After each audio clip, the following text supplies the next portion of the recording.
good morning, everyone. For those of you who don't know me, who weren't here last week, my name is Kjirstin Almos. I was the Children's Youth Ministry Director here at Southminster for 2 years. That was a couple years ago.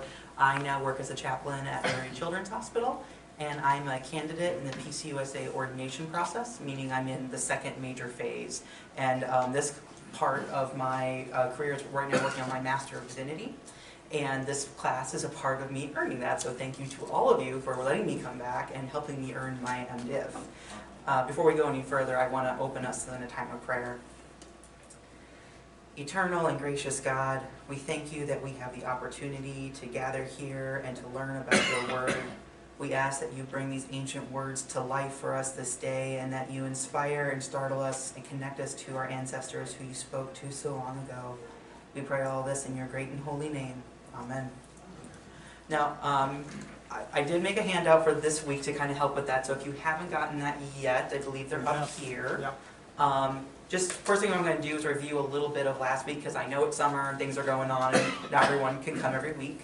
And to kind of help us situate a little bit at the top, I've got an outline of Leviticus that I'm going to be following, and then I also just have the Old Testament timeline. I heard from a few folks that was really helpful, and I will speak from my own experience and say that once I put together the timeline of the Old Testament, I understood the Old Testament. And that's helpful for us as we talk about Leviticus and we situate ourselves as what we're studying.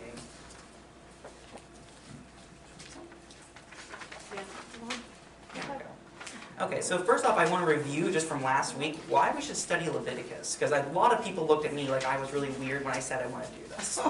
So let's review again, just why are we doing this to ourselves? First off, it is a connection to our Old Testament ancestors. And what I really want to hit on today is we're going to have deeper insights into the New Testament context. At the end of today, we're going to talk about the book of Hebrews, actually quite a lot, and we're going to be able to understand that in a really new way based on what we're going to talk about from Leviticus. And of course, it's going to give us better understandings of the Jewish culture, and that's also going to be a point we're really going to hit today, just talking about Yom Kippur and the sacrificial system. So some notes about this journey. We are studying an ancient text, and especially today, we're going to have to put ourselves in a very different world and in a very different mindset. So we have to really let the book speak for itself. And what I mean by that is it's really easy to kind of bring our 21st century mindset to the book of Leviticus and try to judge it based on that. I totally understand that and get it. And we have to resist that as much as we can and just let Leviticus speak for itself in its own context. And this is going to be hard at times. I totally honor and affirm that at times you're going to look at me just like, this is really hard and I don't want to do that. That's okay. I get it. And I'm just going to own today is going to be a little uncomfortable at times because we're going to be talking about blood and animal sacrifice. We just can't get around that. We're not going to glorify in it, but we're going to talk about it. Okay, so let's just review what we talked about last week for those who were not here. First off, we talked about the fact that Moses did not write the Torah. There was many authors who contributed to the Torah. I'll say Leviticus is a part of the Torah. We need to kind of wrestle with that a little bit. Leviticus is written mostly by what we call the priestly source. The priestly source is a huge part of the Torah, and we think it was written by priests. If you go to that Old Testament timeline, I've got it dated into here, into about the time after the exile, return back to the nation after the exile. And that's really when the priestly writers are putting this down into words. And the reason why they were writing this at that time is we have to talk about what was happening in the history of the nation of Israel. They've been exiled to Babylon. It's a huge crisis. It's a crisis that we can't understand because it's a national, theological, political crisis. It's all these levels. Because they've been taken out of the land that God has given to them. They've been exiled to Babylon, and now they have to go back. So the priestly writers are trying to grapple with this pastoral concern of what do we do? How do we understand God? How did God let this happen? And honestly, part of what their answer is to write this code, this ritual code, that's probably been lived out for many years and passed down orally, and now we're going to put it down to writing, and this is how we're going to live, and if we get it right, then maybe this won't happen again. That was their pastoral response. We're going to talk a little bit more about how some of that played out in the particulars of that today. And just to mention that there are two parts to Leviticus, the priestly source and the holiness code. This week will pretty much be exclusively the priestly source. We're going to talk about holiness code next week. So last week I got some questions I wasn't quite prepared to answer about the archaeological side of it more, less than the theology, just like questions about what's our oldest surviving copy of Leviticus? How do we know when it was coming from?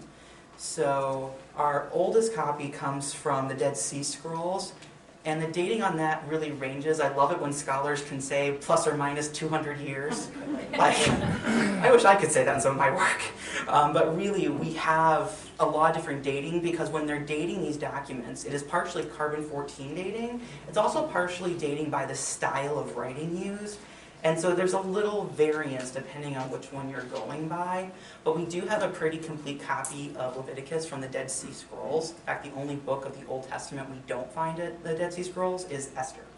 So that's looking at 300s BCE to 100 AD, depending on who you're going by. And again, plus or minus 200 years. So that would put us a little bit after the return to the nation. The return to the nation was in the 500s BCE, so it'd be a couple hundred years later.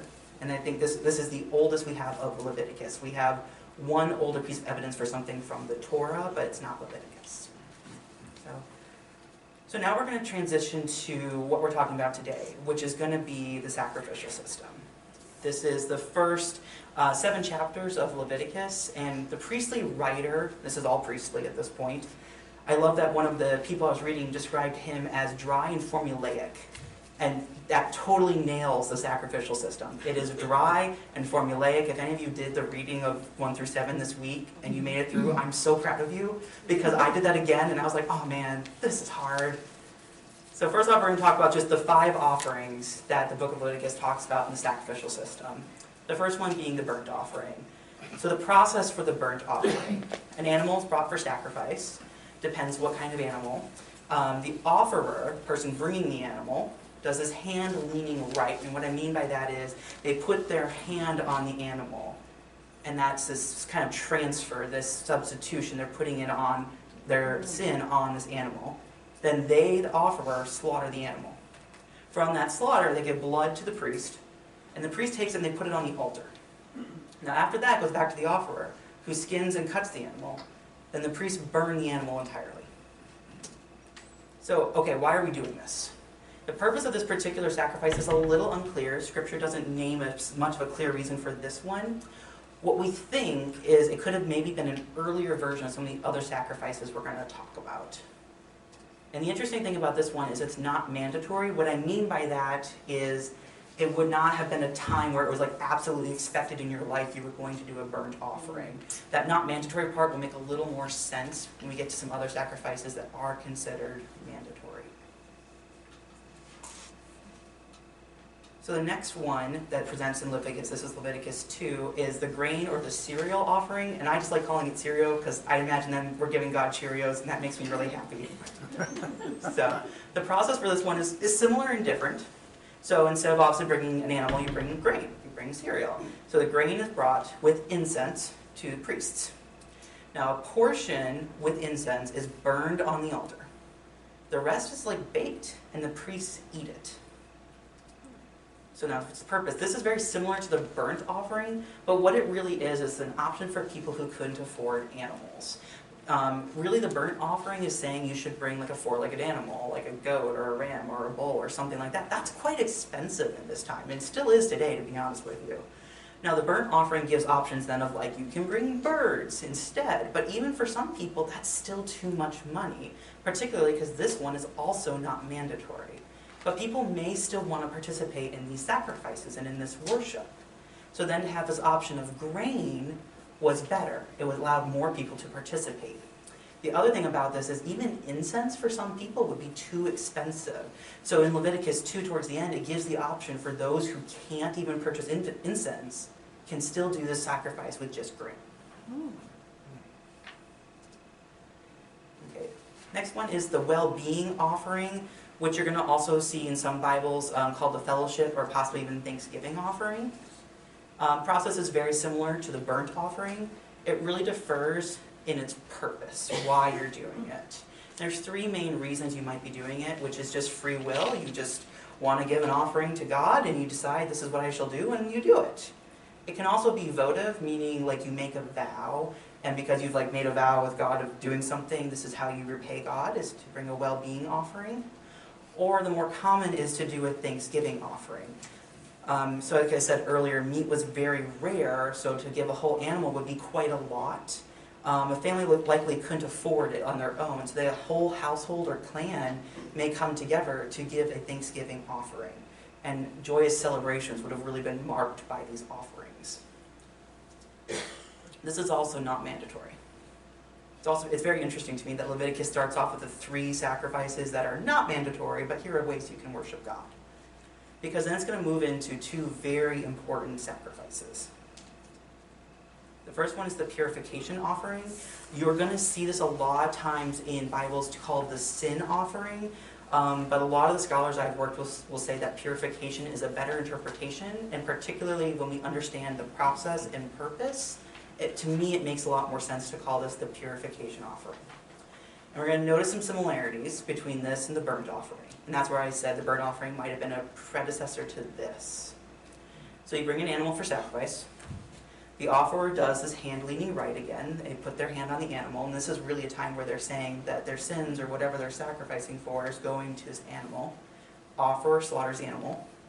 Priest slashes blood on the curtain or altar, depending on who is doing the sacrifice and why. The difference with the purification offering compared to the burnt offering is this has different levels. An individual could do it. The elders for the nation of Israel could do it. There's just different levels of who we're sacrificing for and what sins we're trying to purify for. And then we burn the animal or the animal skinned and cut by the offerers again, and the priests burn the animal entirely. So this purpose was to purify after unintentional sin. This is coming out of Leviticus 4. And Leviticus 4 mentions many times that it's for people who commit a sin and they don't know. But it makes a point about that you eventually understand you sinned and you feel bad about it. And so afterwards you say, I need to be purified with this offering. And when we're talking about purification, like I said, this one's mandatory. I'm going to show, we can come back to this, but I'm going to show you an image to kind of help understand some of this next. So we're working with purification offering. So when we're talking about these different levels, this is a diagram of the temple. This would be the outer court here. This would be the inner chamber. This would be the Holy of Holies. So this is where individuals are sacrificing their animals. All of those other sacrifices we're talking about, especially where there's blood involved, going to the altar, it's going here. This is where everyone can be. This is this altar that the blood is going to. Now, if we're doing a communal violation, so this is where like the elders of Israel would say for the community who's committed a sin, we need to purify that. That's going to move out of here into somewhere a little more holy, a little more significant. It's this altar that's going to get the blood. And we're going to talk about later the Day of Atonement. That's coming out of Leviticus 16. That's where we're going to go into the Holy of Holies. So I think this kind of helps put this into perspective. Now here's the interesting thing. I keep saying purification. But if we think of an individual sin, why are we putting blood on the altar? Why are we not purifying the person? And there's a couple of different theories around this. One that I find really influential and impactful is the idea that you can have people who are sinning, and they can be purified in their own selves. We'll talk about that next week. But that the sin doesn't just affect the person. It affects the nation. Remember, this is a nation coming out of exile. This is a nation who's trying to figure out how do we live so that we're worshiping God in the right way. So the idea is that an individual may commit a sin, and even if he or she purifies his or herself, it attaches itself to the temple. Now the good news is, God, who is holy, who is set apart, can handle a little bit of sin in the temple, because this is where God's house is, but not a lot of sin. They truly believed in their theology that there would be a point where God might say, there's too much sin in this temple. It's too polluted. I can't be here.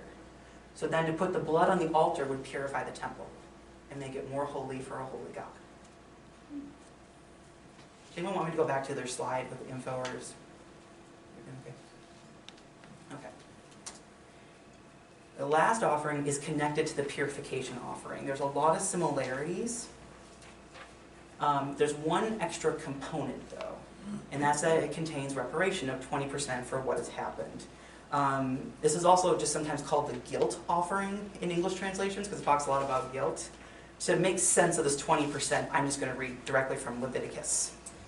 The Lord said to Moses, "If anyone sins and is unfaithful to the Lord by deceiving a neighbor about something entrusted to them or left in their care, or about something stolen, or if they cheat their neighbor, or if they find lost property and lie about it, when they sin in any of these ways and realize their guilt, they must return what they have stolen or taken by extortion, and what was entrusted to them, or the lost property they found.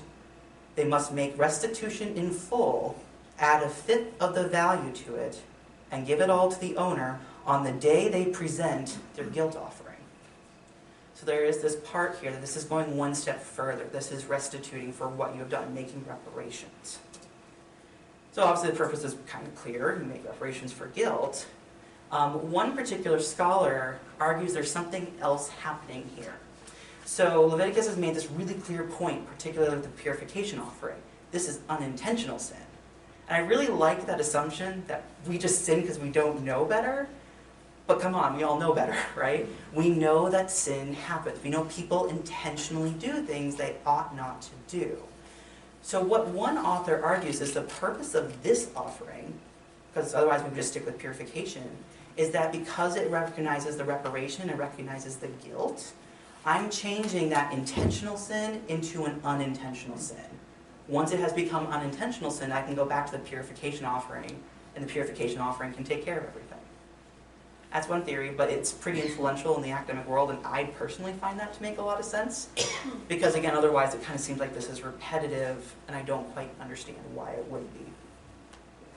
So, and this one also then would be mandatory. Okay, so that's a lot of information. What I want to do now, though, is just kind of take a step back from all the processing. Yeah, this unintentional sin, there's a lot of emphasis on that being related to a person. But there were so many things that could not be done. You couldn't touch a dead animal. You couldn't do this, you couldn't do that.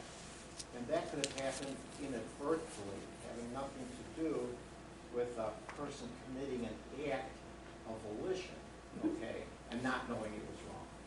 Yeah, These other things, I think, also bear into this unintentional sin. Absolutely. So what he was saying was just about that there's a lot of things that you may do that are considered impure, and especially we'll talk about that next week with the purity codes, and you don't know. And Leviticus makes that point, especially in Leviticus 4. That's when you would go to the purification offering, that if you unintentionally sin, something happens, you accidentally touch a body of someone or something like that, that's when you go to the purification offering. It's offering you this unintentional. And it does recognize, though, that even if you inadvertently did it at the time, you understand later it shouldn't have happened. So it's getting to that point. Kjirstin, you're doing such a fine job. I think you could even improve it, and I'm sure it might have been mentioned to you. Could you repeat when someone asks you a question, Yeah. could you repeat the question Mm-hmm. and then go into your answer so the people who will see this afterwards will have a better sense of what you're talking about? Mm-hmm. Yes. Yes, Chuck, I will repeat the questions. Because we already talked. Yeah. Okay. Okay. What about the parts of the animal that the priest could eat, like the fat and the kidneys and that kind of thing, but then they could have the thigh or the breast in some of it? You know, when I read Right. through? So what's the question? Why? Why could they eat some of it and not the other? So they ate some of it, because I think, so the question is why could we eat parts of the animals that were being sacrificed and not eat other parts? And so parts of it were that it was, I think in some way, the payment of the priests, this was food for them. But what's really interesting, and we're going to talk about this in a little bit more, is there's a reason why the animals were burned. They were pushing back on this pagan idea about gods. So when pagan religions that were surrounding the Israelites would sacrifice to their gods, the idea is you're giving food to God. And you're going to appease God and ask for blessing from God and ask for protection from God. But what do the Israelites do? They're burning food. it's gone. And that is a sign of them saying, our God doesn't do that. Our God doesn't need that. Even though there is this metaphorical idea of like the temple is God's house and the ark is like the footstool and all that, that's not what they're literally saying. So they're standing out. They're being set apart from all the other religions around them.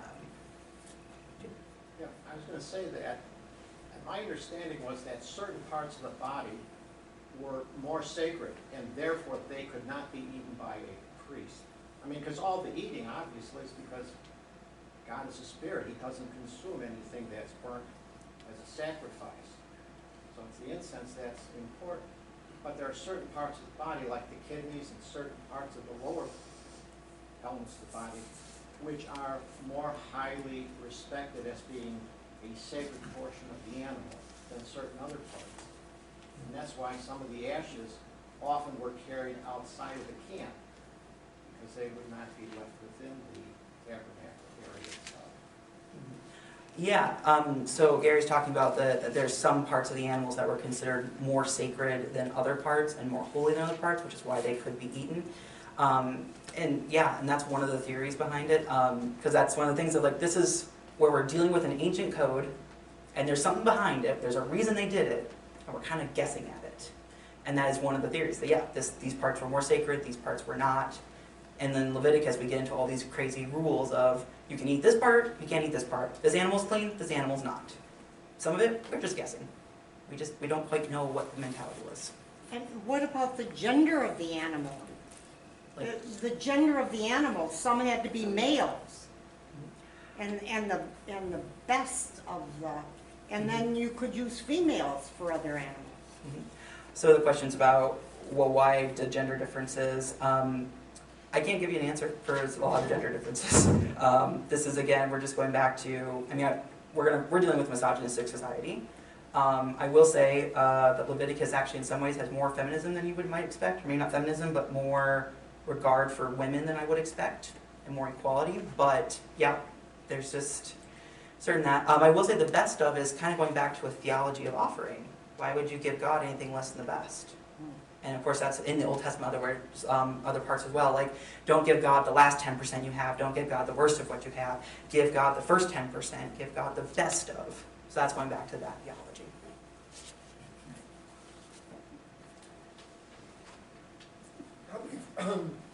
Coming from a Jewish background, Mm-hmm.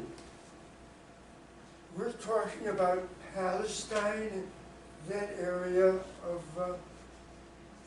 are you referring to Palestine?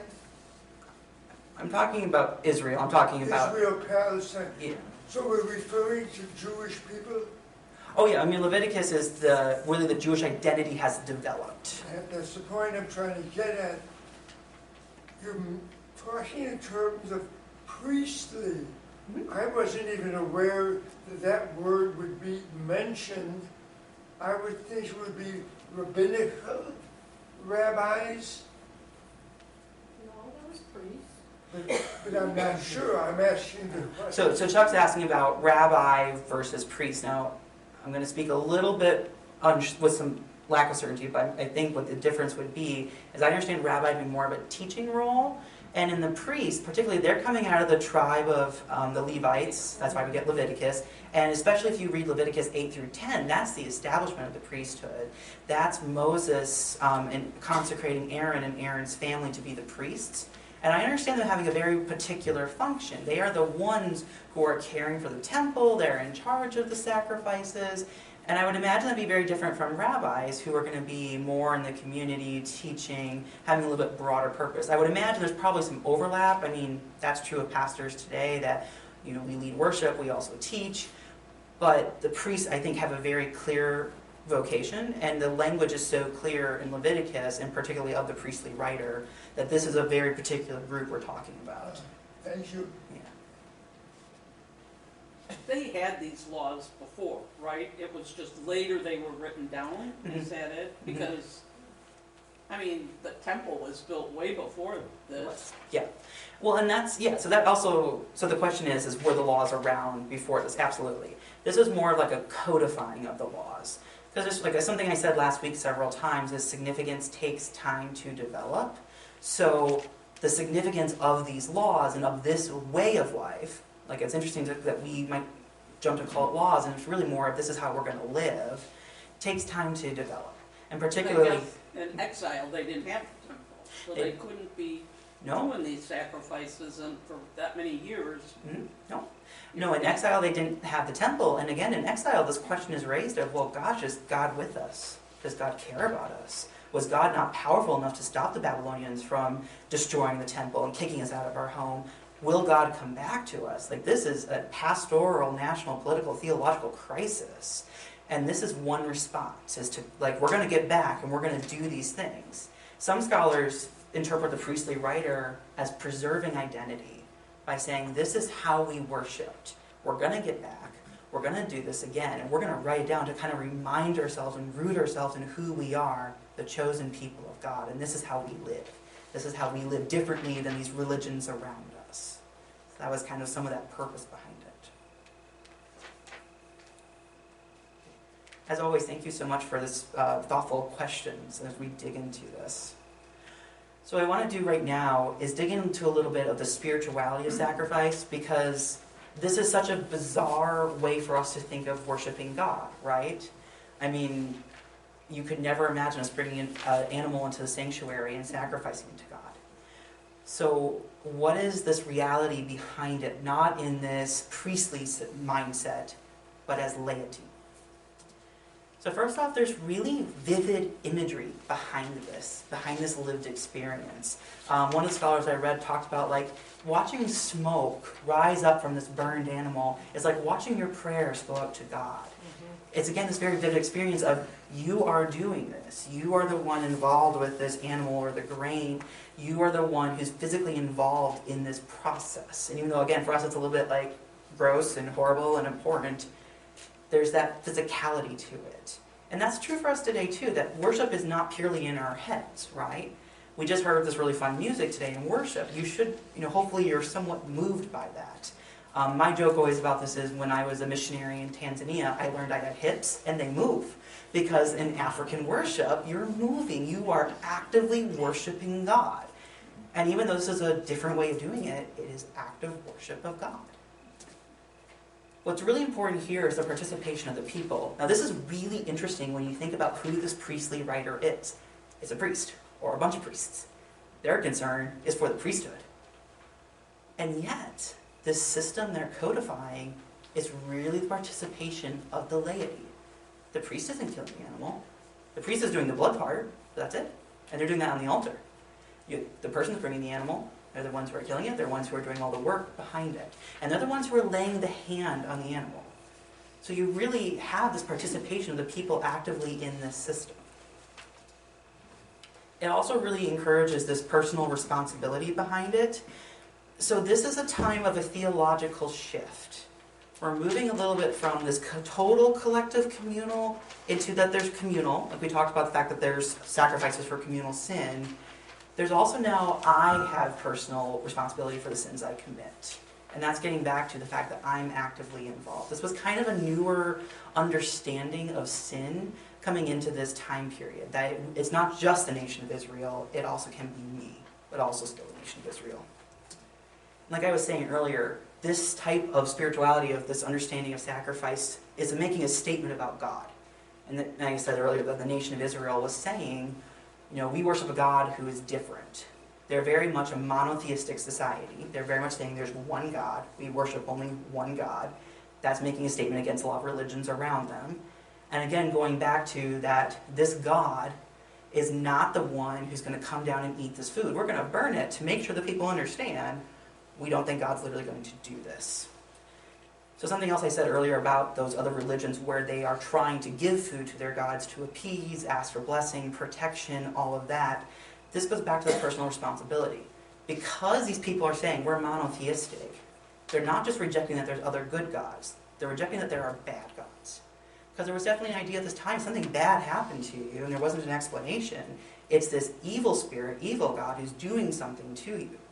If they're going to make that monotheistic claim, they got to stick to that. That includes saying there's not demons out there, there's not demonic things out there. So if something bad is happening to you, you maybe did something. Maybe it's your sin, your evil. And that's, again, it's a theological shift at this time that they're grappling with. Well, then where did the devil come in? I mean, the devil comes, and we talk about the devil. Right.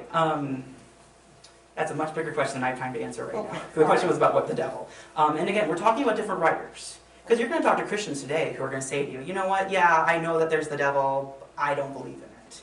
And the devil was a really late understanding in Jewish thought. So, yeah, I don't think the priestly writer would fully agree with that.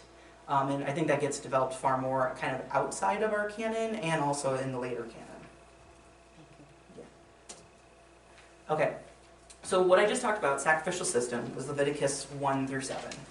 Leviticus 8 through 10 is kind of the only narrative we really get in Leviticus. The rest of it's all kind of codes and laws and all these sorts of things. And then we have this little narrative in here. Chapter 8 is the consecration and establishment of the priesthood. Chapter 9, excuse me. Chapter 10 is kind of this bizarre, horrible story where 2 of Aaron's sons get killed because they don't follow the rules exactly. And one scholar I read said, this story is exactly what it means. So follow the rules. We're going to jump ahead to Leviticus 16. In the middle are the purity codes, how you're going to live a pure life. We're going to talk about that next week. I wanted to talk about the Day of Atonement, though, because it's directly related to the sacrificial system. It's kind of a continuation of it. So we're going to talk about this. So this is a different process. It's one day of the year. The priest takes a bull, a ram, and 2 goats to the temple. The bull is a purification offering for the priest and the priest's family. He burns incense in the Holy of Holies so that he's covered while he's there, meaning like he can't see the full glory of God, so that he's not going to die. Then 1 goat is sacrificed there, like for a purification offering after. And then all parts of the temple are purified with that blood. This goat is purifying the whole nation. We take those 2 goats. One is going to actually just purify the temple for all the nation's sins. Later on, we're going to do something with this other goat. This is where we get the word scapegoat from. The other goat, the high priest puts both hands on and says, you're going to take the sins out of the nation of Israel. So then they send that one out into the wilderness. And then the priest afterwards makes burnt offerings for himself and for the people. So this is one day of the year. This goes back to that theology earlier of the idea of we're worshiping a holy God. A holy, set-apart God can't be around sin. So we need to cleanse the temple. We need to cleanse the nation of sin so that God can continue to be our God and be here with us. That's what the Day of Atonement is doing. It's very ritualized. I mean, this is Yom Kippur. And I'm going to read a bit of Leviticus 16 to you because I just feel it kind of captures the act and the theology of what's happening here. This is God speaking to Moses. There shall be a statute to you forever. In the 7th month, on the 10th day of the month, you shall deny yourselves, and shall do no work, neither the citizen nor the alien who resides among you. For on this day atonement shall be made for you to cleanse you. From all your sins you shall be clean before the Lord. It is a Sabbath of complete rest to you, and you shall deny yourselves. It is a statute forever. The priest who is anointed and consecrated as priest in his father's place shall make atonement, wearing the linen vestments, the holy vestments. He shall make atonement for the sanctuary, and he shall make atonement for the tent of meeting, and for the altar, and he shall make atonement for the priests, and for all the people of the assembly. This shall be an everlasting statute for you, to make atonement for the people of Israel once in the year for all their sins. And Moses did as the Lord had commanded him. So that really captures what they're doing on this one day every year. I want to pause at this point if there's any kind of questions or clarifications. I always felt sorry for the other vote. I always felt sorry for the other vote. Which one? I don't know. Which goat do we feel more sorry for? The one who gets sacrificed or the one who has to go out into the wilderness? I think the wilderness. And die. Yeah. Well, we don't know. That was the point. We send them out to the wilderness. We don't know what happens next. I like to believe they could live. Yeah, But they have all the sins on them, so maybe that's not worth living. I don't know. So this happens. Question, but I'm under the impression that there's sacrifices the rest of the days also. Yes. Yeah, so this is not the only time that sacrifice is being made.